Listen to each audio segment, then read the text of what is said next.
Good morning, everybody, and thank you for inviting me here today. Great to see some familiar faces and some new faces.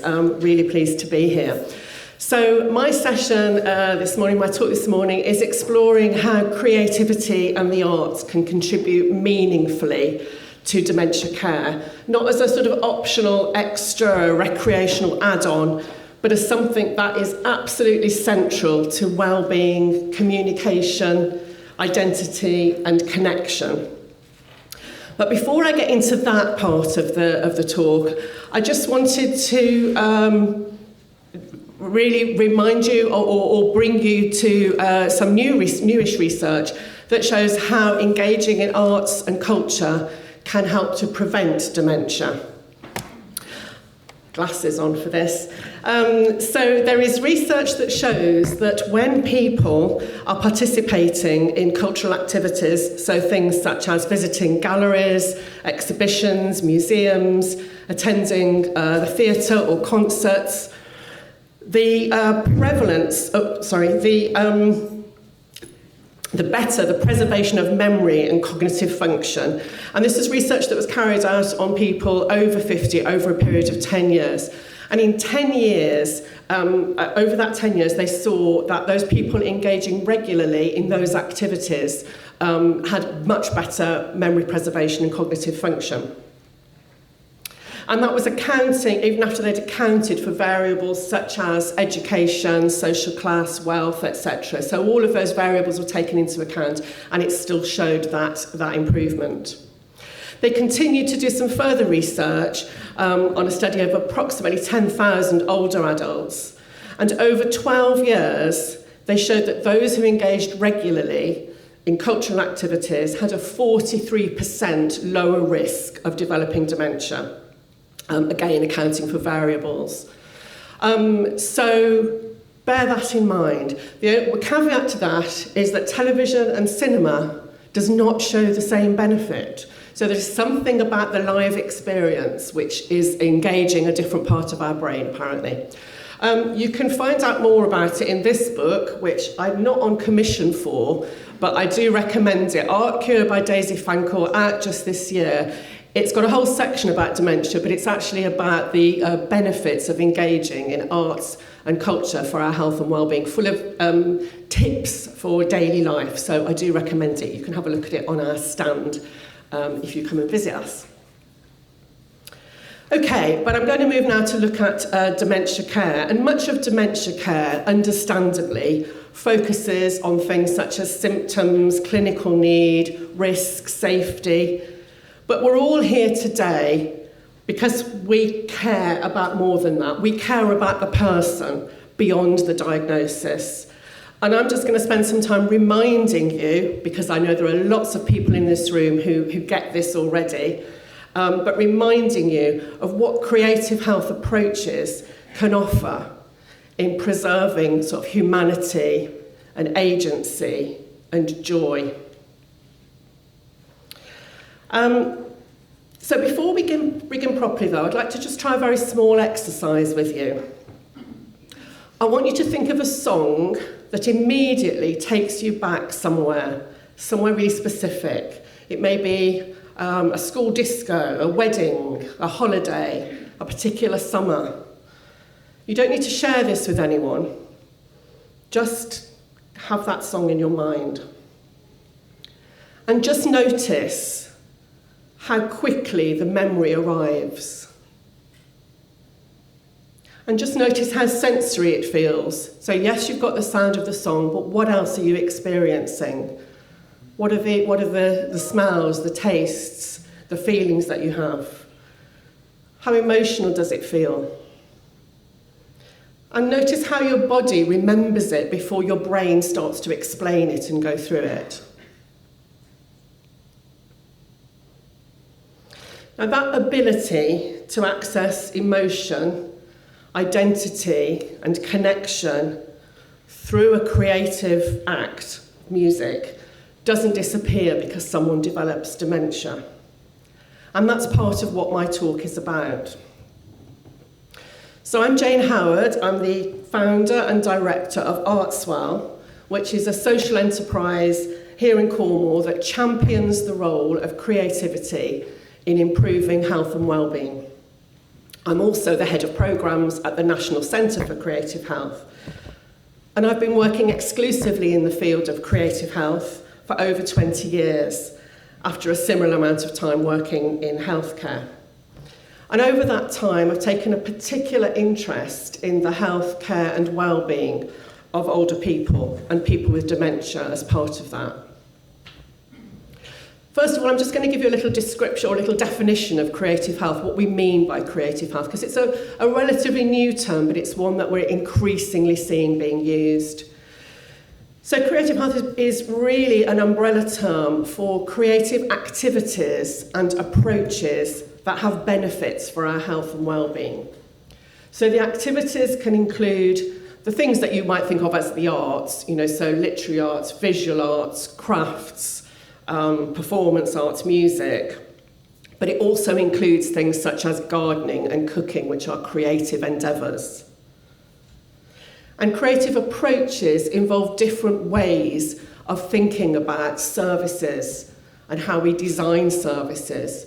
Creative approaches are about co-production, about working with people with lived experience so that we design the best services and best support that we can, and we bring a creative lens to that work. And creative health, as I say, is now becoming a sort of field of research in its own right and a field of endeavour. We have a huge ecosystem of creative health organisations, and we also have an all-party parliamentary group on creative health, too near the mic, on creative health, which is looking at this at parliamentary level to make recommendations to government about policy. Okay, so over the last 20 years, I've worked across a number of creative health programmes where I've repeatedly seen people with dementia reconnect with their memories, emotions, relationships, and parts of themselves that have seemed inaccessible through conventional communication. And I've witnessed the transformative effects of creativity on health and well-being, not just for those people with dementia, but for those caring for them, whether professional carers or family members.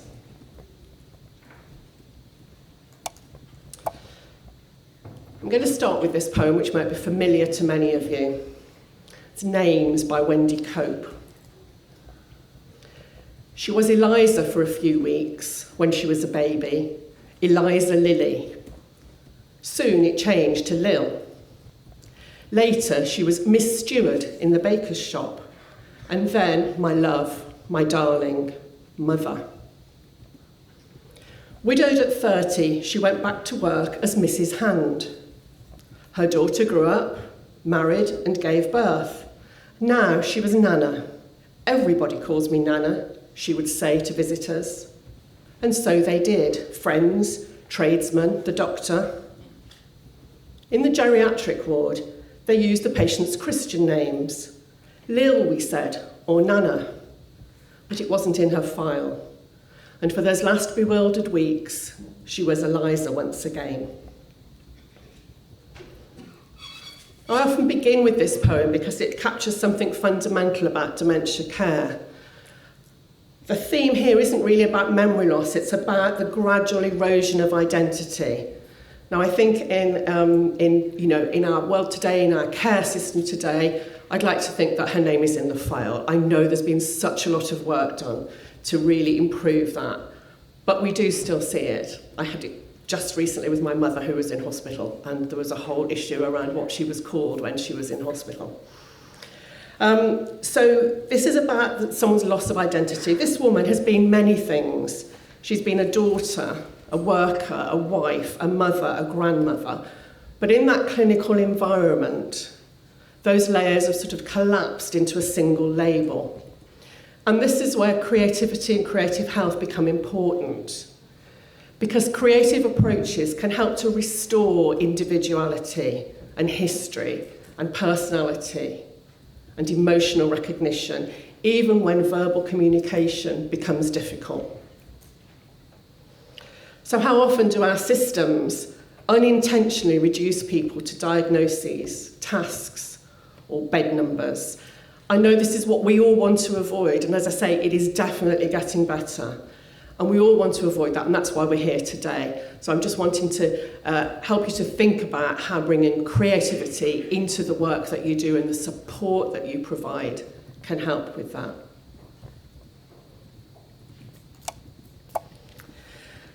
This quote comes from a report called After You Are Two. Again, we have a copy of it on our stand if you want to take a look at it.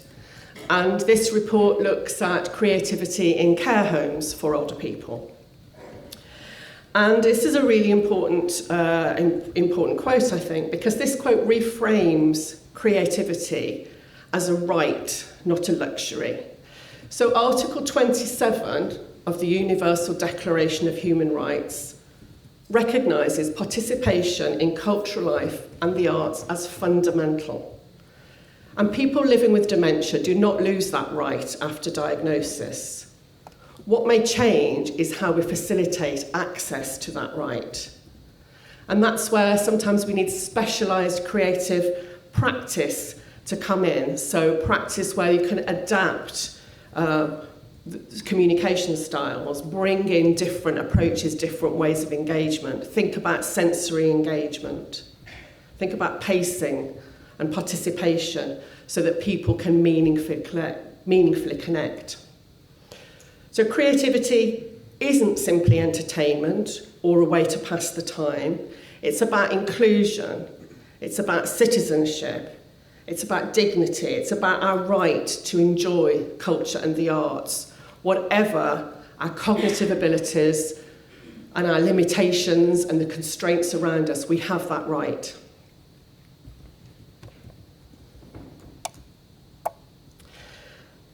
This slide is really thinking about creativity and the brain. And there's sometimes an assumption that dementia equals the end of creativity. And you'll all know that simply isn't true. Creativity is deeply human. It's what makes us human. And it remains accessible long after other abilities change or decline. So creative expression can bypass verbal limitations. We can find other ways for people to express themselves through expressive arts, whether that is through visual arts, through painting, through craft, or through movement or music. It helps people to access that emotional memory. We will know that emotional memory can remain intact even while our ability to remember specific details has gone. It supports non-verbal communication and creates moments of presence and connection. And importantly, the brain retains neuroplasticity. So new neural pathways can still be developed while others are declining. So if we bring in new stimuli, new ways of connecting with people, new ways of opening up those pathways, we can start to help that, enhance that. I think a lot of you will be familiar with the metaphor of the lights in the brain going out and dementia attacking those and some of those lights going. But what we can also do is make some new lights turn on by bringing in new stimulus, new ways of engaging with people. So people may lose certain cognitive functions, but emotional responsiveness, rhythm, imagination, humour, musical memory, and sensory experiences can remain remarkably intact. And it's that we need to be really reaching into when we're working with people with dementia, supporting people with dementia. And we often see abilities emerge in art sessions that aren't visible in routine clinical interactions because the context is different, it's more relational. So we see people engaging in a different way, and I'll have some examples of this later. This may be familiar to many of you too, the 7 domains of well-being. And what I value about this model is that it moves us away from a purely sort of medical understanding of well-being It takes us into something much more fundamental. So these domains are universal. So identity, the importance of the person, of their history, who they are as a unique individual. Growth, ongoing development, even in frailty, is possible. And that's a really important domain of our well-being, is our ability to continue to grow. Autonomy, self-determination, choice, agency, a really important aspect of our well-being. And security, feeling safe, feeling able to take risks because we have some safety net around us, so we can take some risks. We're not saying we can't do anything, but it's balanced risk taking. And dignity and respect, that we're treated with dignity and respect, that makes us feel safe. Connectedness, we know a lot more. We've heard a lot over recent years about the importance of connectivity and of human connection and relationships. Meaningful relationships with others are a hugely important part of our well-being. And meaning, infusing our daily lives with purpose, with significance. I was recently listening to Professor Michael Marmot talking about health inequalities. And he was talking about, the fundamental needs that we all have for basic things like food and shelter and safety. But he also talked about purpose. We need to have lives with purpose, and the creative arts often gives us that purpose. And joy, moments of just happiness and hope and pleasure. And importantly, these domains then exist independently of cognitive ability. They're all things that need to be satisfied in order to have what we know of as good well-being. And creative health interventions can support every one of these areas. So, for example, personal storytelling, reminiscence art can support identity. Singing with others, we know, forges those connections and that connectivity. Choosing colours or movements supports autonomy, and the shared joy and laughter in improvised play. So a person may struggle to remember names or what they did yesterday, but they can still feel pride, they can still feel a sense of belonging, beauty, and emotional connection. And the creative arts provides us with a fantastic way into that, in a way which other activities do not in the same way. You'll see I like my quotes. This is one that I use a lot from Oliver James. There is good reason to persevere in trying to relate to people with dementia through their favoured artistic love. One key to well-being in dementia is to constantly play the soundtrack of your desert island discs to a backdrop of your favourite art. This beautifully captures the specificity of creative engagement. It comes from a report on some research that was done some years ago, which demonstrated that whilst some memories may be lost, aesthetic memory, that is our response to works of art or things of beauty, remains intact.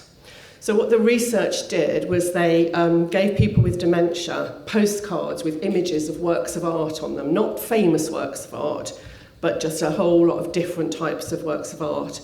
And they asked people to select those that most appealed to them. And the exercise was repeated over a period of time with people with quite advanced dementia who weren't able to remember what they had chosen a couple of weeks previously. And what we found was people chose the same images. Their aesthetic memory was intact. They still responded emotionally to the same things. And the things that we respond to are deeply personal. So the music, images, stories, and cultural references that matter to us are deeply personal. It's not a generic thing. We've all got different views in this room about what we think of as good art. What do we like as art? It's different for all of us. If we think about music, for some people it might be about Vera Lynn, or for someone else it's the Rolling Stones. For someone else it's Punjabi Bhangra music, or it's football chants, or it's hymns in church.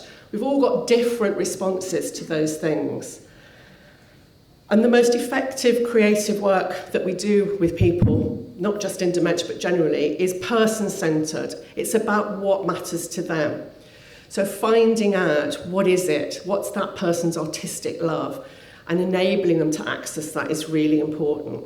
I think that quote for me, up there, sorry, I'm looking at it down here, is a really important one for all of us. You know, why don't we regularly take time out to specifically listen to our favourite music and look at our favourite works of art, because it's good for our well-being.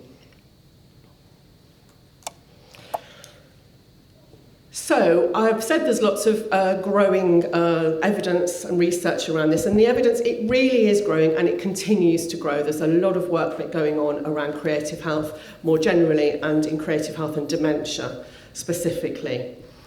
And research demonstrates benefits across a whole range of domains, so emotional, behavioural benefits, cognitive benefits.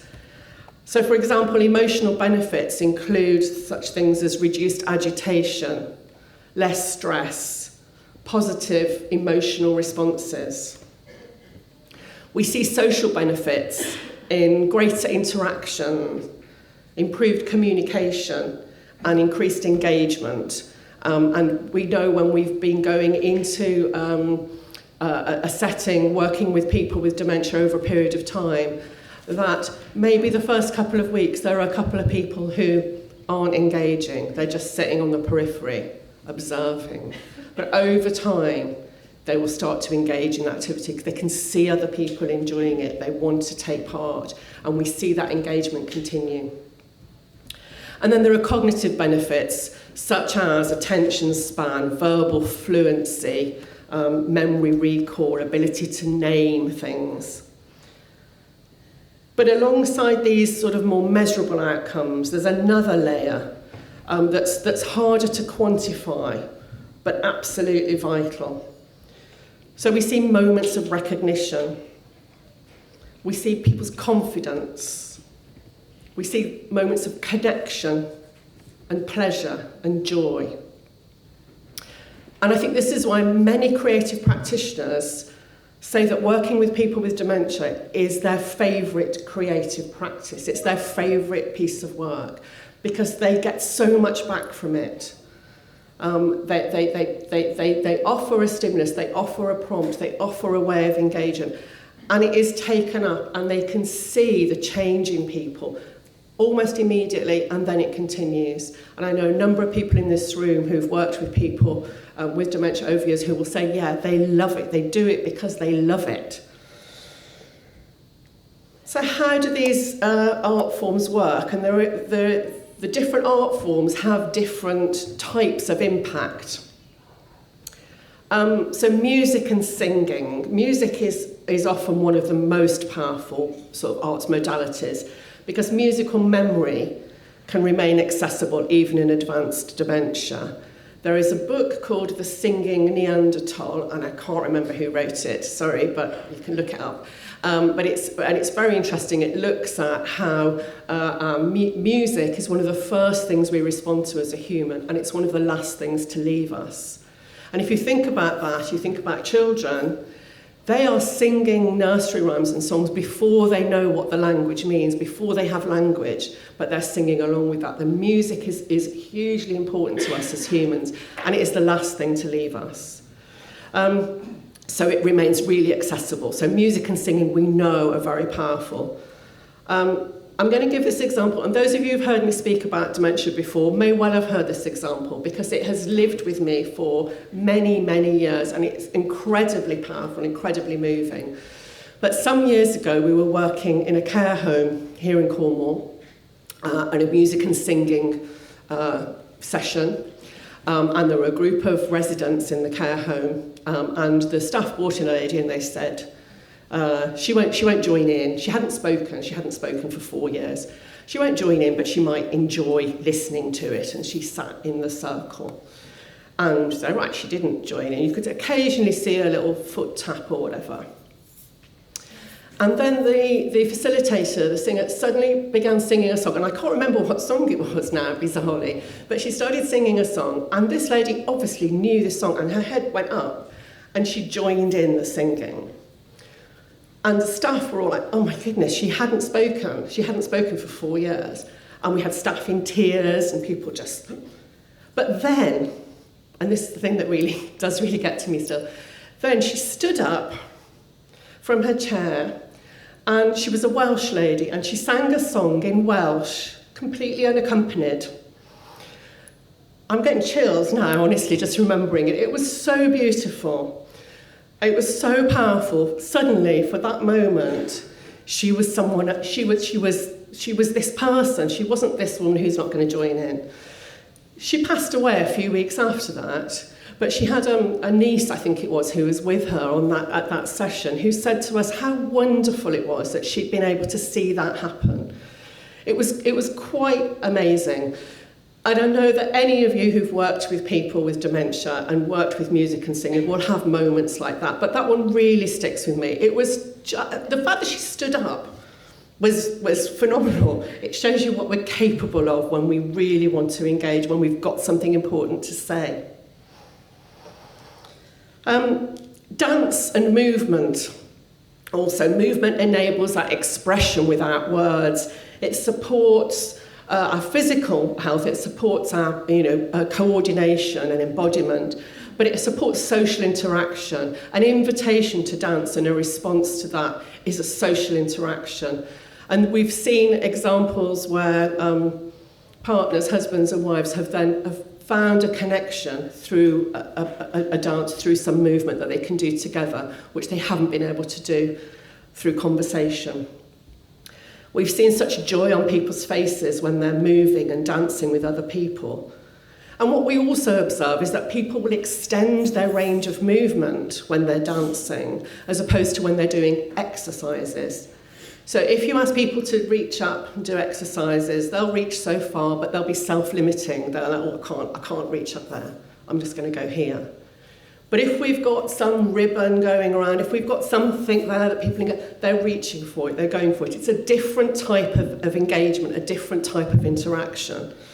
It's more relational. It's not an exercise. So dance and movement have hugely physical benefits as well as those social benefits. Drama and storytelling. Drama creates really imaginative participation rather than testing memory accuracy. So some of you will be aware of an approach called time slips, which is a creative storytelling method for people living with dementia, but it's adopted very widely. It's not patented in a way that means you can't ever do this. Loads of people use this approach when they're working with people with dementia. So rather than testing memory or asking people to recall facts, which we know is unhelpful, facilitators use photographs or objects as prompts, and they invite people to invent stories together. So props that work really well are postcards, particularly if the messages on the back of the postcards are a bit indecipherable, because you can start to invent, who's this postcard from, who's it to, what's going on, and people come up with all sorts of things. An old suitcase is also a really good one, what's in the suitcase. But there are all sorts of objects that you can use, and particularly, sometimes there's objects, I've seen artists go in with objects that no one knows quite what they are. And we're sort of like, what is this thing, this brass thing that lifts up here? And we don't know what it is, and we can all invent what it is. And what happens there is the sort of shift in atmosphere, because people who might struggle with conventional conversation with us, what did you do yesterday, or what are you going to do tomorrow type of thing, often become really sort of animated and humorous and really expressive and engaged when the imagination becomes more important than correctness. So one of the core ideas behind time slips, that they say, is the emphasis shifts from the expectation to remember to the freedom to imagine. And there is no right or wrong when you're improvising. So creative storytelling doesn't ask, what have you forgotten? It asks, what can we still create together? And I think that captures something really important about creative health approaches in dementia care. Poetry and creative writing, we might think that's difficult, and we're not talking about people having to write for themselves. We can all be scribes for people who aren't able to pick up the pen and write for themselves. But poetry can evoke, again, emotion, the rhythm, repetition and imagery of poetry is really important. It can be really powerful in dementia care. Particularly, I would say, with generations that learn to recite poetry, and I am of that generation. We still had to learn poems by heart when I was in the lower part of my secondary school. I don't know if that still happens. I feel if it doesn't, it's a real loss, because I could recite to you now Arabia by Walter de la Mare, and I used to be able to recite the whole of what's the albatross one? Samuel Taylor Coleridge. I used to be able to do the Rime of the Ancient Mariner. I can't do it all now, but if someone starts it, I can join in. So for people who are of a generation where they learnt poems by heart, that can be incredibly powerful. You can just start the beginnings of a poem and you'll find people get into it because it's a bit like a song. The poet John Killick worked extensively with people with dementia. And he found that people who were sort of withdrawn in ordinary conversation could become really expressive and emotionally present through shared poetry sessions, and they were creating poetry together. They were doing that through gentle questioning and responding and creating something collectively. So the poetry sessions weren't about testing language ability or producing good writing. It's all about space for connection, for emotion, for imagination, and for identity, for expressing yourself. Visual arts and crafts are maybe what we think about most often when we think about arts and health or whatever. So there are a couple of ways in which I want to look at this. So one is about how just engaging in as an audience, if you like, looking at artwork can help. So the Meet Me at MoMA, which is the sort of very first influential example of this, was a programme at the Museum of Modern Art in New York, where people living with dementia and their carers were invited into the gallery to discuss artworks together. This is now widely adopted by many galleries, including many here in Cornwall who've really embraced this approach. So participants are encouraged to respond emotionally and personally to the works of art. So what do you notice in this work? What does it remind you of? How does it make you feel? What do you like or dislike about it? And facilitators find that people become, really engaged, conversational, really animated. And I've got a couple of examples again from here in Cornwall to illustrate this. So, one again, a few years ago, a specialist dementia care home here in Cornwall, Crossroads, took some residents to the Exchange Gallery in Penzance. It was a huge day trip out, not without incident, but it was incredibly, it was just so powerful. The exhibition that was on was an exhibition of German abstract expressionism. So not what you might think of as a sort of, let's take a group of people to see this exhibition. But it was amazing, and the participants there they were not bound by the conventions of what do I need to think about this piece of work? How am I supposed to respond to this? They were there. What is this? Is it a horse? No, it's not a horse. It's and we've got a fantastic photograph actually of which I couldn't find for this of a lady with her walking stick pointing at this picture, and the curator sort of racing over to make sure it didn't touch the canvas. But it was an incredible experience, and the care staff there reported that people were animated for days afterwards, talking about it. It really sparked something in people. And a different sort of example was down at the Penlee Gallery down in Penzance, as an exhibition of it's the Newlyn School, it's Stanhope Forbes, it's all of that. And there was a gentleman there who he just started getting into his life as a child when his dad was a fisherman, and he used to help his dad mend the nets. And he just got into this big, he got so much to talk about with that. So again, just taking people to see those things can be really helpful. But also, how do we get people engaged in making their own art and crafts? So they can offer something particularly valuable because they give people a way of expressing themselves. And there are some real benefits in specific crafts. So things such as textile work, pottery, clay work, collage, knitting, woodworking, those really sensory experiences where we're working with our hands are really powerful for people with dementia.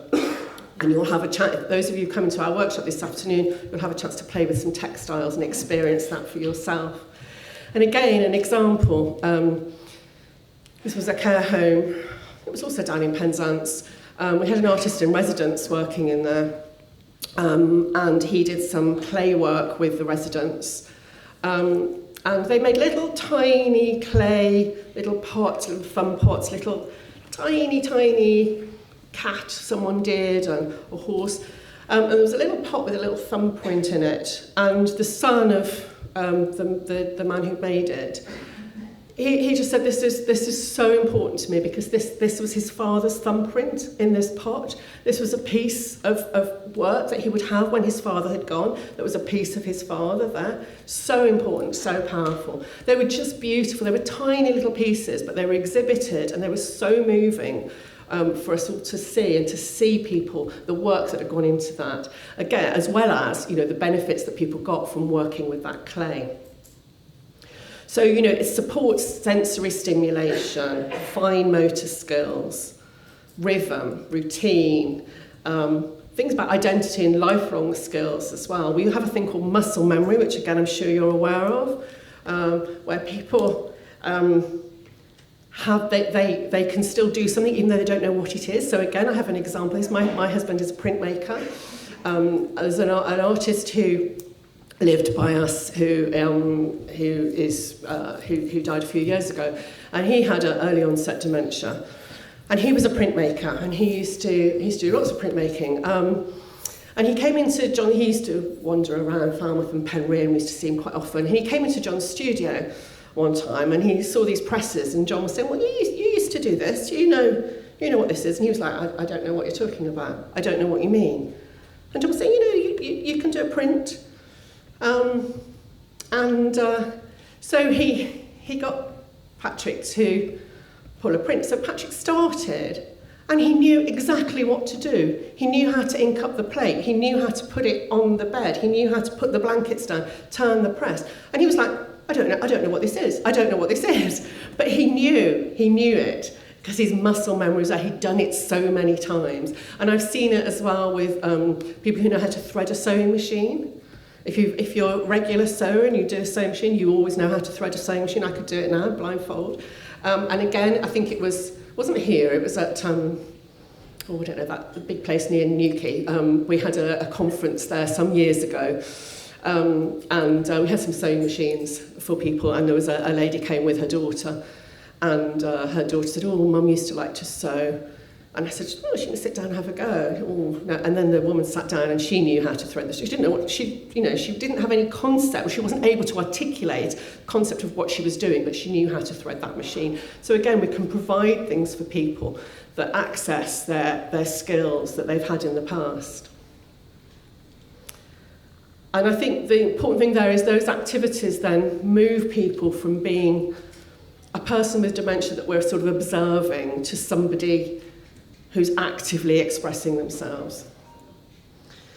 Design and architecture, we know, is hugely important. The physical environment matters enormously, and there's a big field of work around design for dementia, so I'm not going to go into that, but we know that it can have a real great impact on people's well-being.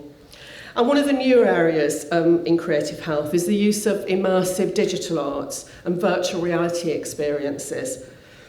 So where people can use VR handsets to take them to beaches, to gardens, to concert halls or other familiar landscapes in a way that they're not able to do in reality. And also the sound. This was in Bath. I was working with an artist up in Bath, and they were using iPads to access things of interest for people. And there was a gentleman there with dementia. He used to be a train driver. And so they found recordings of steam trains And he could tell you the names of the engines, because he could tell the difference between those things. None of the rest of us could, they all sounded the same to me. But that opportunity to access things that you can't access anymore because of the constraints that you're living with, digital tools can really help that. Now, it's not a replacement, obviously, for human care or relationships, but it can be a really important accessory for us caring for people with dementia in helping them to access those experiences. But it's not all great. Alice has already alluded to the challenges out there. There's massive evidence, and I hope many of you are feeling inspired to do more than you're already doing in this area. But there are these huge barriers. So funding, we know everything is very tight, and creative opportunities are often seen as a sort of non-essential extra. Now, I think it's not sustainable, actually, to be bringing in artists regularly, week in, week out. Artists won't like me for saying that, but that isn't sustainable in terms of funding. But we can be using the skills of artists to train our care staff, to give us ideas, to provide that little bit of stimulus. So we're not having to bring them in, week out. Ideally, that would be perfect, but we can do something else. Workforce pressures, we know that many care staff would like to do more creative work, but they struggle to find the time. Again, we have to find ways of embedding this as part of routine care, not as an additional activity. So background music while people are moving around. We know that singing, getting people up in the morning, is really helpful, for example. And creative health often relies on enthusiastic individuals or short-term funding, which means it's not sustainable and there's unequal access to its benefits. And that's not fair. It shouldn't just be down to whether you happen to be in a particular care setting where somebody's interested in the arts. If we know it works, why aren't we enabling everyone to have access to it? So I want to leave you with that question, really. What would care look like if creativity was treated as essential, not optional? So it's not an activity to fill time. It's not a sort of reward after we've done the clinical work, but it's a core part of what compassionate, person-centred dementia care actually is. And I know it's not easy, and I know some of you will be thinking, well, it's all very well, but we all need to continue to advocate for creativity in dementia care, because ultimately, it's not only about improving dementia care, it's about protecting our humanity within care of all sorts. I'd just like to thank you for all that you're already doing, because I know many of you're here today because you care and you want to do more. And I hope that you're inspired and motivated to find out a little bit more, to explore a little bit more around creativity. We're here to help if you'd like to do that. Thank you.